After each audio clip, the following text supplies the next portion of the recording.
इस चुनाव को लड़ना चाहती है। कांग्रेस के पास रिस्क लेने के लिए कुछ नहीं है, कांग्रेस कुछ खोना नहीं चाहती और कांग्रेस इसीलिए एग्रेसिव मोड पर शुरुआत से है। और सोनिया गांधी को उतारने का मतलब है कि कहीं ना कहीं ये साबित हो जाता है कि अब कांग्रेस के टारगेट है कि चुनाव जीतना है, सीटों पर ज्यादा से ज्यादा कब्जा जमाना है ताकि वो गुजरात में अपनी खोई हुई जो ताकत है उसको लौटा सके। बिल्कुल, यहाँ पर खोई हुई ताकत पाने का भी एक सवाल कांग्रेस के लिए खड़ा होता है। आगे भी बात करेंगे, फिलहाल चर्चा में वक्त है एक छोटे से ब्रेक का।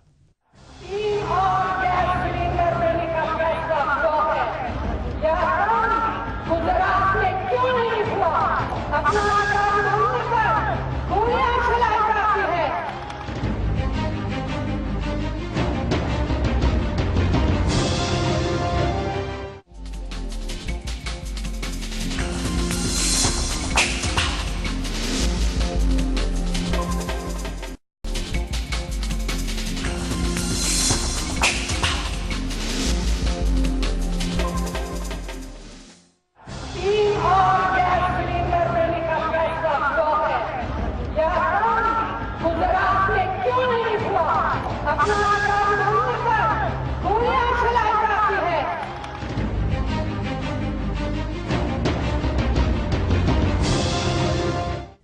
ब्रेक के बाद आपका स्वागत है। तो यहाँ पर चुनावी बिगुल जो है वो बज चुका है और तमाम पार्टियां, खासकर बीजेपी और कांग्रेस की बात करें तो यहाँ जुट गई हैं चुनावों की तैयारियों में। आखिर किस तरह से गुजरात में चल रही है चुनावों की तैयारियां, पेश है ये विशेष रिपोर्ट।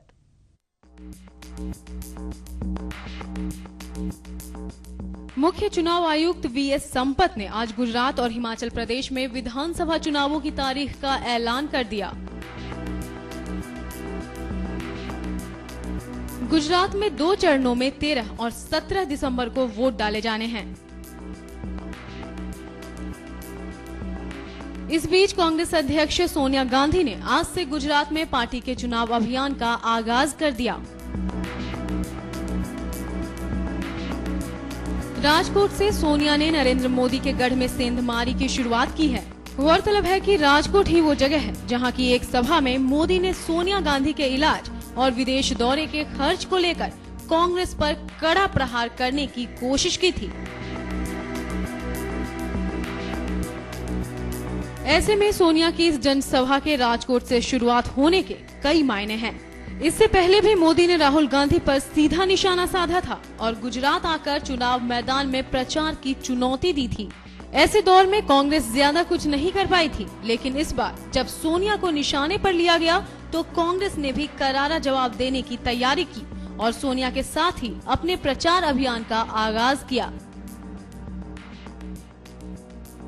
राजकोट वैसे भी नरेंद्र मोदी और भाजपा के लिए चुनौती वाली सीट है, क्योंकि यहाँ भाजपा से अलग होकर गुजरात विकास पार्टी का गठन करने वाले केशुभाई पटेल का वर्चस्व है। ऐसे में कांग्रेस का मानना है कि सौराष्ट्र मोदी के गढ़ में सेंधमारी के लिए बेहतर जगह हो सकती है। यही कारण रहा कि अपने भाषण में उन्होंने सौराष्ट्र के किसानों और क्षेत्र के विकास का जिक्र किया। साथ ही कांग्रेस की उपलब्धियों से ज्यादा उन्होंने भाजपा की विफलताओं का जिक्र किया। Bureau report, HBC news.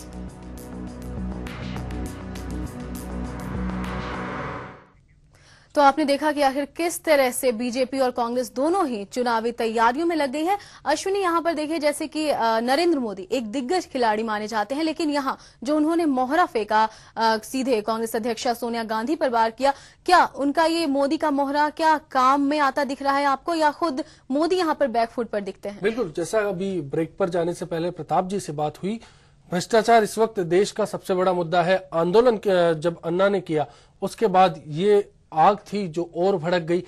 ऐसे दौर में नरेंद्र मोदी ने इसको भांप लिया पहले से और फिर उसी को लेकर टारगेट किया कांग्रेस पर। वहीं कांग्रेस ने टारगेट किया नरेंद्र मोदी के विकास के दावों को। तो आरोप प्रत्यारोप जिस तरह से प्रताप जी बता रहे थे वो तो जाहिर है कि अब सामने आने लगे हैं।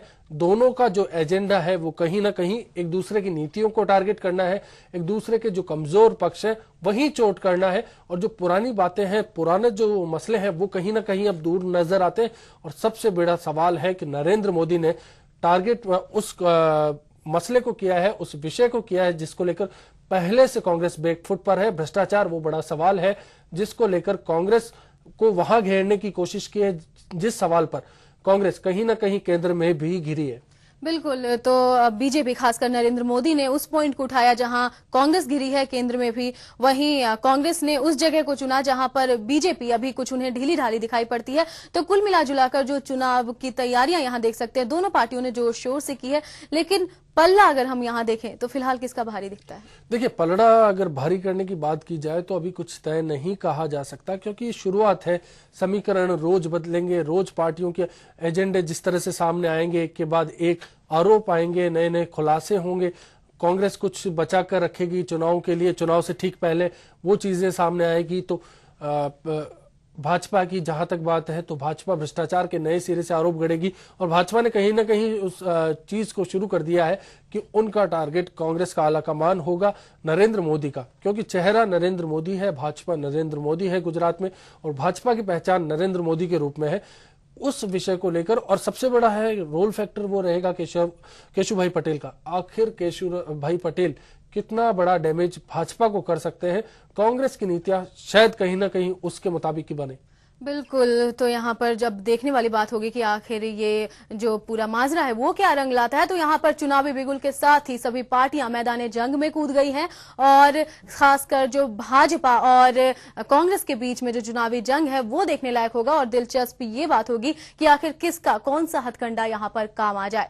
फिलहाल बड़ी खबर में आज इतना ही। बाकी तमाम खबरों के लिए देखते रहिए HBC न्यूज। नमस्कार।